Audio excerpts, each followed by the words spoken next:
बहुत गैर बराबरी है शिक्षा में। स्वामी दयानंद प्रथम वो व्यक्ति हैं जिन्होंने सत्यार्थ प्रकाश में शिक्षा की जहाँ व्यवस्था की, वहाँ स्पष्ट रूप से ये घोषित किया कि शिक्षा प्रणाली निःशुल्क होनी चाहिए, अनिवार्य होनी चाहिए, कंपल्सरी एजुकेशन।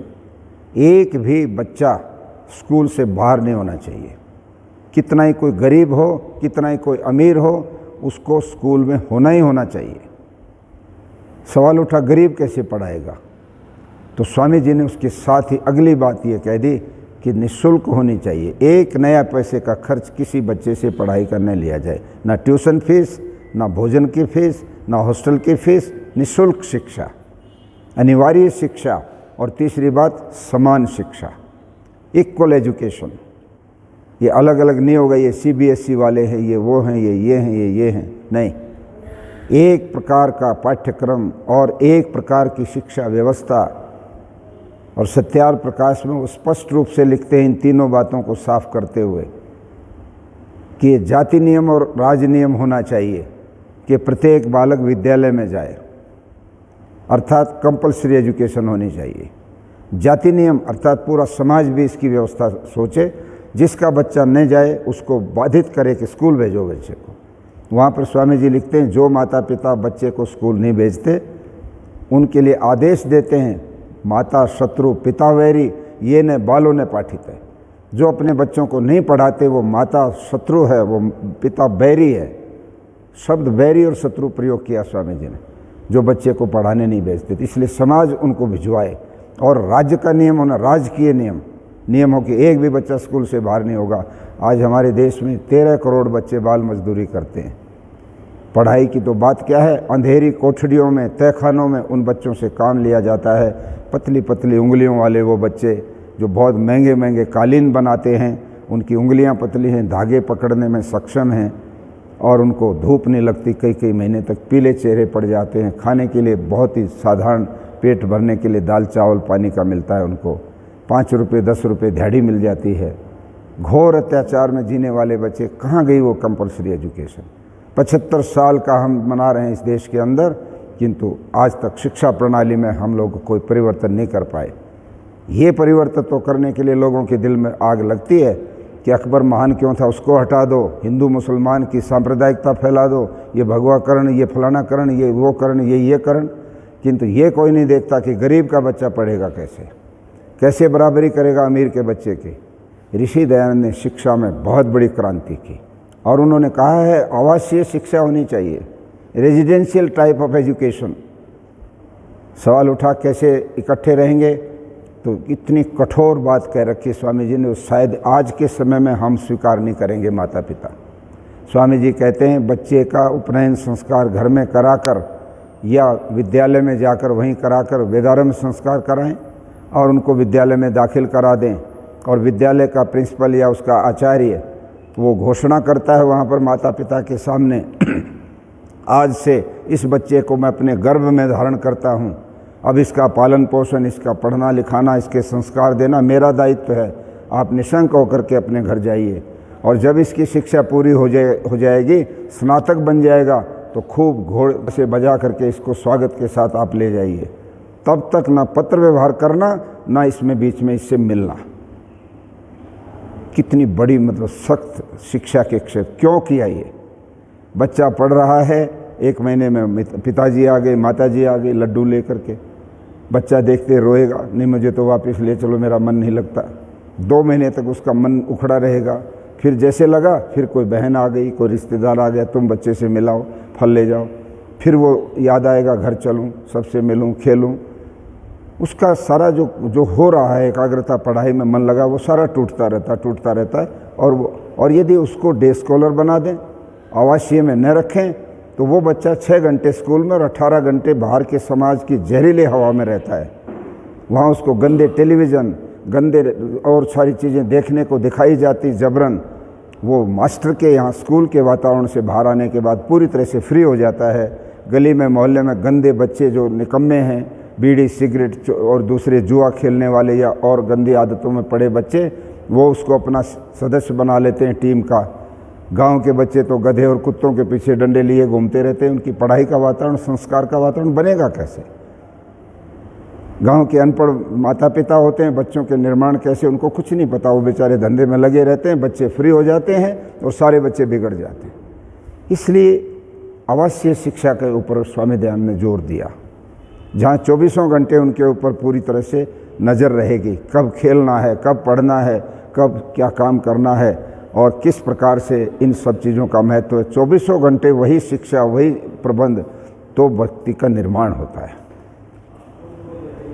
तो शिक्षा में एक बहुत बड़ी क्रांति स्वामी दयानंद ने की। उसमें उन्होंने ये भी स्पष्ट किया आर्ष शिक्षा होनी चाहिए। अब आर्ष शिक्षा का जहाँ नाम आता तो फ़ौरन ये सवाल आजकल लोग उठाते जी संस्कृत पढ़ाते हैं, उसके बाद और तो कुछ भी नहीं। 18 प्रकार की शिक्षा, जियोलॉजी, भूविज्ञान, वाटर से जुड़ा, हवा से जुड़ा, पूरी साइंस, पूरा मैथमेटिक्स, वैदिक गणित, तमाम के तमाम सारी की सारी जो शिक्षाएं जो होती हैं, जो सब्जेक्ट्स होते हैं, उसका विधान है कि गुरुकुल में सब पढ़ाया जाए। भाषा के स्तर पर अनिवार्य रूप से संस्कृत, जिसमें हमारा पूरा वांग्मय छपा हुआ, चारे वेद, उपनिषद, दर्शन, पूरा का पूरा वैदिक वांग्मय, मनुस्मृति, तमाम स्मृतियाँ सब संस्कृत में हैं। और जिनको ये खतरा सता रहा है कि संस्कृत में कैसे पढ़ेंगे, तो मैं उनसे पूछना चाहता हूँ कि जिस समय अंग्रेजी नहीं थी, जिस समय स्पेनिश भाषा नहीं थी, फ्रेंच नहीं थी, जिस समय चाइनीज नहीं थी, इनका इतिहास 3000 साल से इधर इधर का है।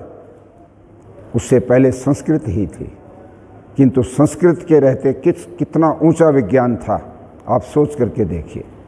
एक ज़माना था, महाभारत में आप देखिए किस प्रकार से मिसाइल छोड़े जा रहे हैं, वो कहाँ से बन गए? संस्कृत ही थी, वहाँ तो कोई अंग्रेजी नहीं थी। ये तर्क दे करके अंग्रेजी के बिना कुछ नहीं हो सकता, अंग्रेजी के बिना कुछ नहीं हो सकता, पूरी तरह से हम लोगों को एक मानसिक गुलाम बना करके रख दिया और अपनी जो विरासत थी वो हमसे छूट गई। हमारे बच्चों को कुछ नहीं पता वेद क्या है और वेद में है क्या लिखा हुआ, कुछ नहीं पता।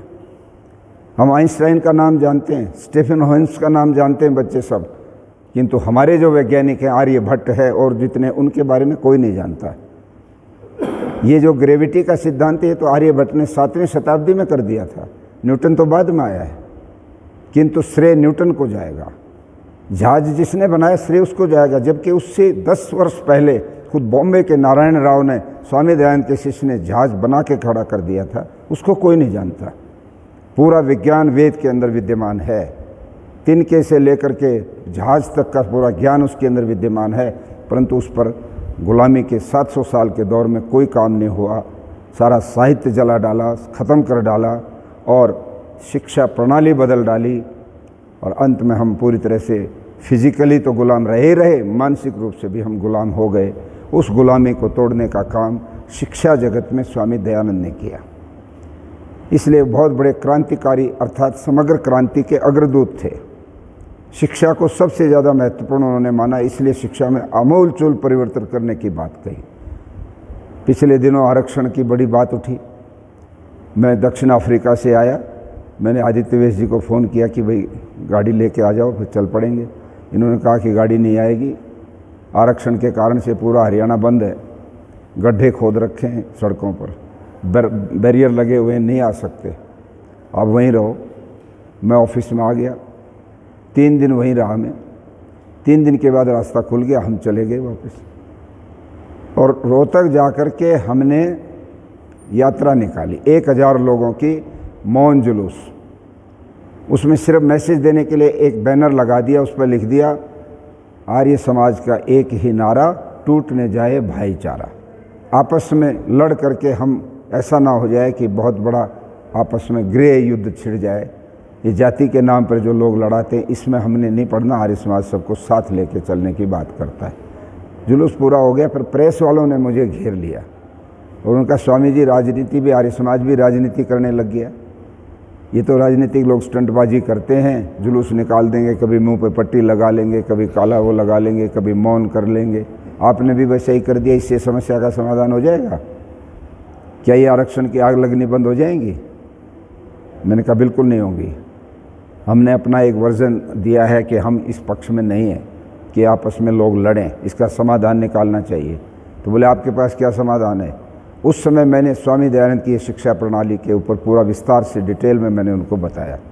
6 कॉलम की बहुत बड़ी खबर राष्ट्रीय स्तर पर जागरण अमर उजाला में छपी ये समाधान है, गवर्नमेंट इसको टेकअप करे, इक्वल एजुकेशन, निःशुल्क एजुकेशन, कंपलसरी एजुकेशन लागू करे, चाहे गरीब का बेटा हो चाहे अमीर का बेटा हो। ऋषि दयानंद लिखते हैं, चाहे राजकुमार हो या राजकुमारी, चाहे दरिद्र की संतान हो, सबको तुल्य वस्त्र, खान पान, आसन मिलने चाहिए। ये सत्याग्रह प्रकाश में वो लिखते हैं, सबको बराबर। और तुल्य का मतलब होता है इस तरह से तुल्य बराबर नहीं कि 4 रोटी तो सबको 4, नहीं, जिसकी भूख 5 रोटी की उसको 5 और जिसकी 3 की उसको 3, इसको कहते हैं तुल्य।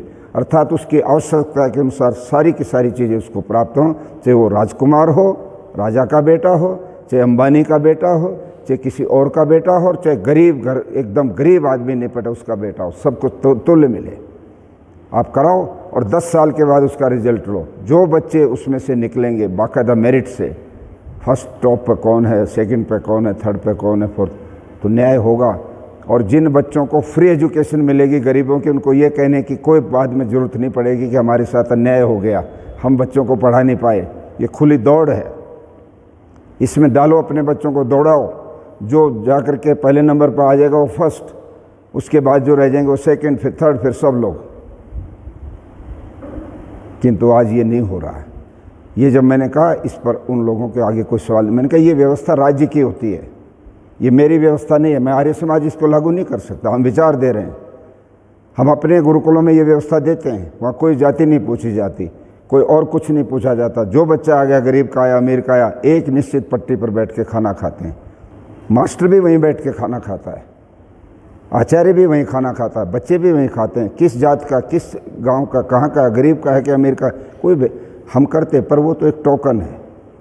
ओवरऑल पूरे देश की शिक्षा व्यवस्था में जहाँ करोड़ों बच्चे पढ़ रहे हैं, वहाँ तो राज्य का बहुत बड़ा बजट चाहिए। और हमने सुझाव दिया कि मास्टर प्लान बनाओ, पूरे देश के जितने भी विकास के नाम पर जो पैसे बर्बाद होने लग रहे हैं, इनको रोक दो 5 साल।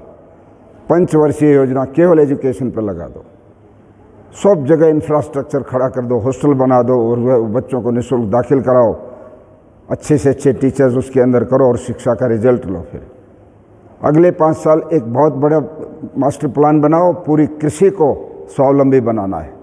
जहाँ जहाँ खेती को पानी नहीं मिलता, सस्ते बीज नहीं मिलते और दूसरी खाद नहीं मिलते, वो उपलब्ध कराओ, सारे देश की भूखमरी खत्म हो जाएगी। मास्टर प्लान नहीं बनाते, अनावश्यक चीज़ों पर रुपया बर्बाद होता है और ज़रूरी चीज़ों पर कोई पैसा खर्च नहीं होता। ये नीति और पॉलिसीज़ का बहुत बड़ा डिफरेंस है।